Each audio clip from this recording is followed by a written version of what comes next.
আসসালামু আলাইকুম।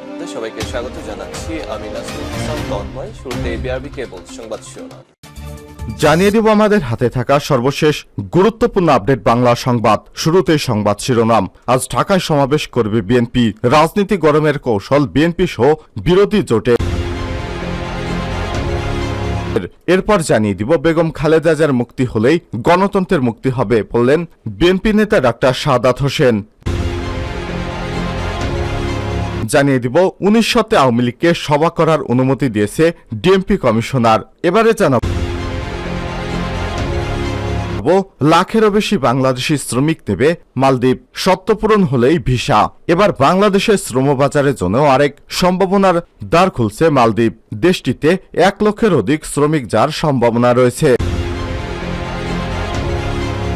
জানিয়ে দিব বিদ্যুতের দাবিতে পল্লী বিদ্যুৎ সাবস্টেশন ঘেরাও কর্মসূচি ঘোষণা। নিরবিচ্ছিন্ন বিদ্যুতের দাবিতে শেরপুরের নালিতাবাড়ী উপজেলার পল্লী বিদ্যুতের গ্রাহকেরা বিক্ষোভ সমাবেশ করছেন। তারা বিদ্যুৎ না পেয়ে ধানের চাষাবাদ সহ বিভিন্ন গুরুত্বপূর্ণ কাজ তাদের ব্যাহত হয়। তারা সিদ্ধান্ত নিয়েছে পল্লী বিদ্যুতের সাবস্টেশন ঘেরাও কর্মসূচি ঘোষণা করেছে। এবং সর্বশেষ জানিয়ে দিব ইরানের প্রধানমন্ত্রী ইব্রাহিম রাইসির উত্তরসূরি বেছে নিচ্ছেন ইরানিরা। ইরানের প্রেসিডেন্ট ইব্রাহিম রাইসির নিহতের পর দেশটিতে নতুন নির্বাচনের তারিখ ঘোষণা ছিল গতকাল। সেই অনুযায়ী সেখানে ভোট হয়েছে। এবার সেই ভোটের মাধ্যমে তারা নতুন প্রেসিডেন্ট বেছে নিয়েছে। এর মধ্যে 4 জন গুরুত্বপূর্ণ ব্যক্তি প্রেসিডেন্ট নির্বাচনে প্রতিদ্বন্দ্বিতা করেছেন। প্রিয় দর্শক, এতক্ষণ শুনছিলেন সংবাদ শিরোনাম। এবারে বিস্তারিত। তবে তার আগে বন্ধুরা, আপনি কোন স্থান থেকে আমাদের সংবাদটি দেখছেন কমেন্ট করে জানিয়ে দিন এই সংবাদ সম্পর্কে আপনার মূল্যবান মতামত। প্রিয় দর্শক, আপনি যদি আমাদের চ্যানেলে নতুন হয়ে থাকেন, ভিডিওটি দেখতে দেখতে চ্যানেলটি সাবস্ক্রাইব করে রাখুন, যাতে করে আমাদের লেটেস্ট আপডেট সংবাদগুলো সবার আগে আপনার কাছে পৌঁছে যায়। এবারে বিস্তারিত। আজ ঢাকায় সমাবেশের অনুমতি পেয়েছে বিএনপি। রাজনীতির গরমের কৌশল বিএনপি সহ বিরোধীদের। বিএনপি সহ অন্য সব বিরোধী দলগুলো বিভিন্ন ইস্যুতে আবারও আন্দোলনে নেমেছে। রাজনীতির মাঠ গরম করার লক্ষ্যে পর্যায়ক্রমে বিভিন্ন ইস্যুভিত্তিক কর্মসূচি নিয়ে সরব থাকবে তারা। এভাবে জোরদার হবে সরকার পতনের আন্দোলন।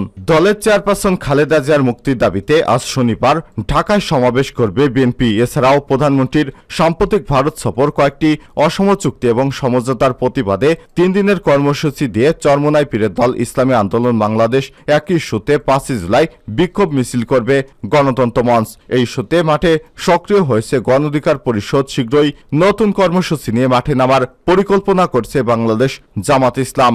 এছাড়াও অন্যান্য ইসলামী দলগুলো আন্দোলনের প্রস্তুতি নিচ্ছে। বিশেষ করে দ্রব্যমূল্য নিয়ন্ত্রণ এবং গ্যাস ও জ্বালানি সংকট নিরসন, কোরআন সুন্নাহ বিরোধী শিক্ষানীতি বাতিল এবং সংস্কারের দাবিতে কর্মসূচি নিয়ে মাঠে নামার ঘোষণা দিচ্ছে বিভিন্ন ইসলামী দল এবং সংগঠন। এদিকে পাঠ্যবইয়ে বিতর্কিত বিষয় সংশোধন করার দাবিতে প্রধানমন্ত্রী এবং শিক্ষামন্ত্রীর সঙ্গে সাক্ষাৎ 2 জুলাই নারায়ণগঞ্জে শিক্ষা সেমিনারে এবং ব্রাহ্মণবাড়িয়া, ময়মনসিংহ ও গাজীপুরে আলোচনা সভার সিদ্ধান্ত নিয়েছে হেফাজত ইসলাম বাংলাদেশ।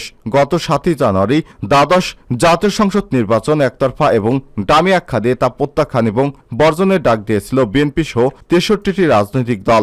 যুগপৎভাবে 48 ঘন্টা হরতালও পালন করেছে দলগুলো।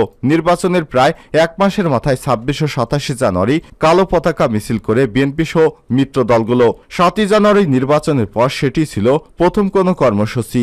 দ্বাদশ জাতীয় সংসদ নির্বাচন বাতিল, তত্ত্বাবধায়ক সরকারের অধীনে নির্বাচনের দাবিতে আন্দোলনে থাকলেও পরে দ্রব্যমূল্য বৃদ্ধির বিষয় যুক্ত করে বিএনপি। অবশ্য দ্বাদশ জাতীয় সংসদ নির্বাচন বাতিল করে অবিলম্বে নতুন নির্বাচনের তারিখ ঘোষণার দাবি জানিয়ে আসছে বিরোধী দলগুলো।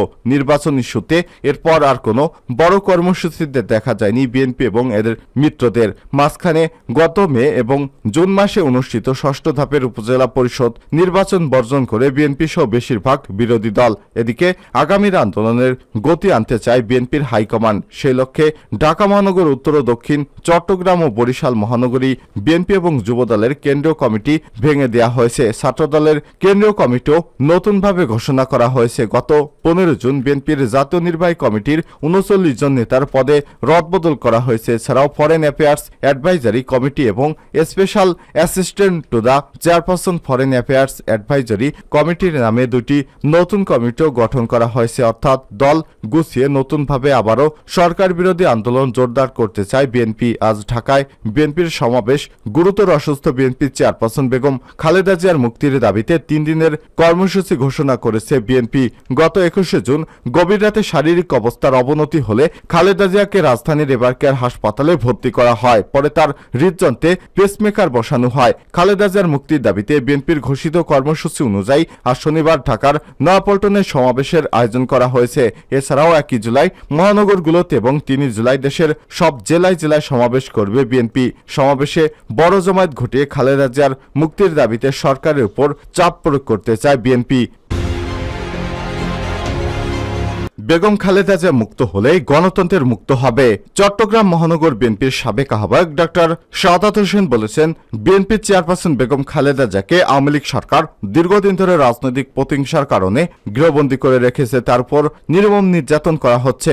তার অধিকার লঙ্ঘন করা হয়েছে। আন্দোলন সংগ্রামের মাধ্যমে বেগম খালেদা জিয়াকে লালিত স্বপ্ন গণতন্ত্র পুনরুদ্ধার করা হবে। বেগম খালেদা জিয়া মুক্তি হলেই গণতন্ত্র মুক্তি পাবে।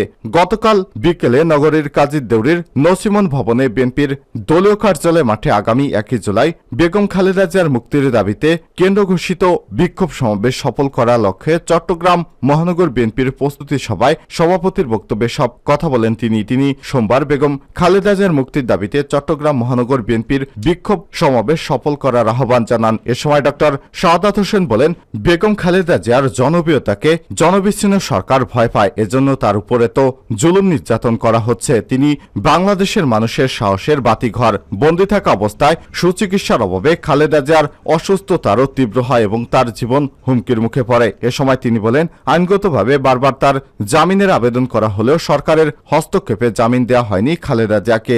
ডামি সরকার বেগম খালেদা জিয়াকে বন্দী করে গণতন্ত্রকে বন্দী করে রেখেছে। বেগম খালেদা জিয়া এবং গণতন্ত্র সমর্থক সরকার জনগণের দাবিকে অগ্রাহ্য করে একদলীয় কর্তৃত্ববাদী শাসন অব্যাহত রেখেছে। তিনি বলেন, আন্দোলনের মাধ্যমে এর মোকাবেলা করা হবে ইনশাল্লাহ।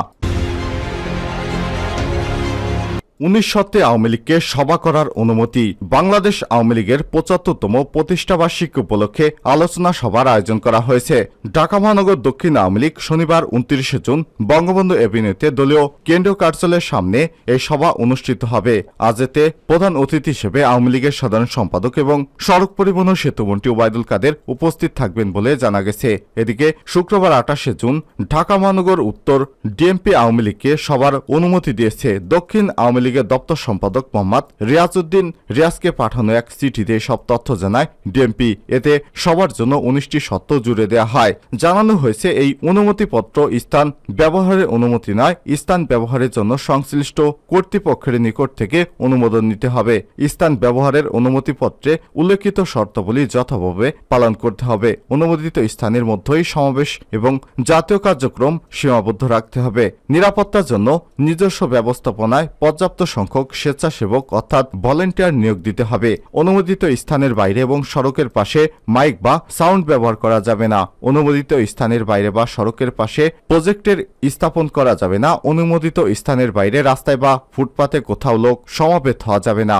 অজানা বিষয় এবং আজান এবং নামাজ পরবর্তী ধর্মীয় সংবেদনশীল সময়ে মাইক শব্দযন্ত্র ব্যবহার করা যাবে না। ধর্মীয় অনুভূতিতে আঘাত এনে কেউ বক্তব্য দিতে পারবে না। অনুমোদিত স্থানের আশেপাশে রাস্তায় কোনো অবস্থাতেই সমাবেত হওয়া যান এবং যান চলাচলে কোনো প্রকার প্রতিবন্ধকতা সৃষ্টি করা যাবে না। সমাবেশ স্থলে পতাকা, ব্যানার, ফেস্টুন ইত্যাদি লাঠিসোঁটা ব্যবহার করা যাবে না। আইন শৃঙ্খলা পরিপন্থী কোনো কাজ করা যাবে না। উস্কানিমূলক কোনো বক্তব্য প্রদান করা যাবে না। জনদুর্ভোগ সৃষ্টি করে মিছিল সহকারে এমন কোনো কাজ করা যাবে না। পার্কিং এর জন্য নির্ধারিত স্থানে গাড়ি পার্কিং করতে হবে। সমাবেশ স্থলে আইন শৃঙ্খলা পরিস্থিতি অবনতি হলে আয়োজককারী দল কর্তৃপক্ষ দায়ী থাকবে। উল্লেখিত শর্তাবলী যথাযথভাবে পালন না করলে তাৎক্ষণিকভাবে অনুমোদিত আদেশ বাতিল বলে গণ্য করা হবে। আদেশ বাতিল করার ক্ষমতা সংরক্ষণ করতে হবে।